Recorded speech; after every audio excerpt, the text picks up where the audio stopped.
Shortly after they spoke for the second time, Mr. Trudeau posted on social media that the U.S. tariffs had been halted, at least for now, a 30-day pause there. Let's go to Toronto and Nadine Youssef, our correspondent there for us. So we're hearing a deal's been struck between Trudeau and Trump after those phone calls. Just walk us through some of the details we're learning here. Yeah, I mean, certainly it's been a day of suspense here in Canada. Canadians were holding their breath to see if a similar deal would be struck with the U.S. as has been done with Mexico earlier today. So now we know that from Prime Minister Justin Trudeau that a deal has been struck. Part of the deal, Trudeau has talked about it a bit in a post on X. Part of it is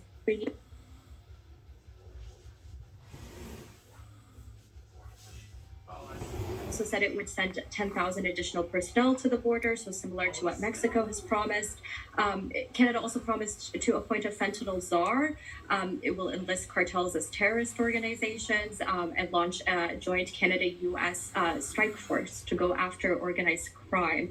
So those are, in addition to the funding that was announced earlier. And then Prime Minister Trudeau also talks about an additional $200 million to be spent on these efforts. Canadians still haven't heard from Prime Minister Trudeau on the details. I think some of us are waiting to hear more, see if he speaks to us tonight. But yeah, those are sort of the details so far. It's interesting. I mean, you even talk about appointing a fentanyl czar.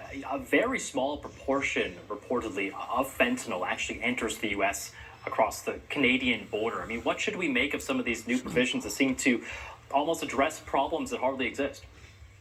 Yeah, I mean, so funding to bolster security at the border, that over $1 billion that I spoke about earlier, that's been on the table for some time. Obviously, there's been additional concessions now that have been made. I think what remains unclear is, I guess, what the goalpost is or what the benchmark that the U.S. will use to determine if Canada has sort of fulfilled its promises. We've also heard President Donald Trump speak about, different issues that he has with Canada. He talks about the trade deficit between the two countries and generally trying to balance out trade between the two. So I think, and we know the threat hasn't gone entirely. It's only been delayed for 30 days. So there still seems to be some unknowns as to what Canada can do to get rid of the threat altogether. And in the meantime, it's interesting. If you look on social media, you see videos of Canadians booing during the U.S. national anthem at some hockey games recently. There's a movement now to avoid buying American-made products. Do you have a sense of how this is affecting the relationship? Yeah, I mean, obviously right now there's been a huge sigh of relief being felt because the tariffs have been delayed. But in general, I think, again, there is uncertainty because that threat looms.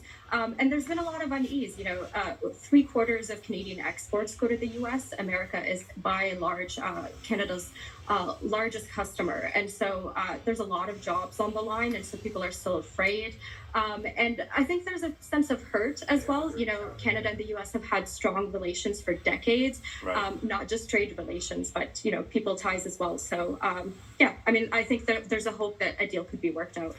All right, Nadine Youssef with a view there from Toronto. Thank you. Let's go now south of the border. Our correspondent Bill Grant is in Mexico City. He's been watching Ms. Sheinbaum's press conference, which took place earlier today as that other deal was taking shape. Just walk us through, help us understand kind of the impact here and what this deal will mean between the U.S. and Mexico.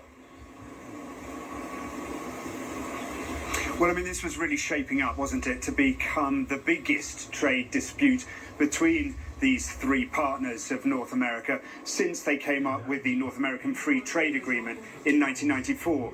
And from her perspective, I think Claudia Sheinbaum is basically saying, look, I helped avert this. We've delayed any imposition of tariffs on Mexican goods. And we've got an agreement from Donald Trump to do more on the issue of guns coming south and arming the drug cartels. So those are the wins, if you like, in the Claudia Sheinbaum column. The win in the Donald Trump column is that she also agreed to send 10,000 National Guard troops to the northern border, i.e. the border with the United States. So Donald Trump can say, look, she's agreed to strengthen and deepen the security measures at the border, as I asked, particularly on fentanyl, particularly on undocumented immigrants, and we'll just see how things go over the next month. But I think the truth of the matter is that both of these leaders budged a little to find some common ground between them. And Will, on those 10,000 troops being sent to the border that you mentioned there, how much impact do we think they might have? And is their focus on drug trafficking in terms of fentanyl, or is this a focus on immigration, or is this both?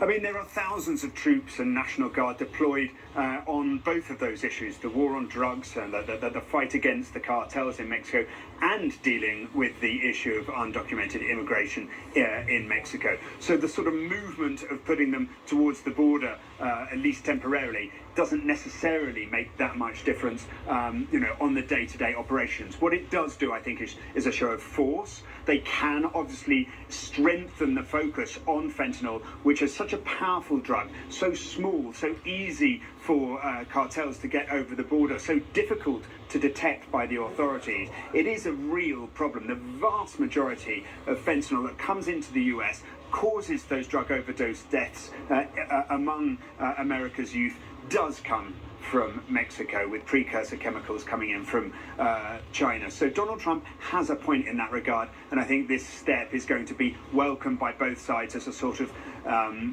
collaborative effort towards it. And just briefly, Will, about 15 seconds, but this is a 1-month pause. Do we know what happens next? I think the next step will be, well, there'll be two. One, I think we'll see Secretary Marco Rubio coming to Mexico and discussing these steps. And two, the creation of a joint working group involving public health officials and security officials on both sides to tackle the fentanyl issue head on. Will Grant there for us in Mexico City. Thank you.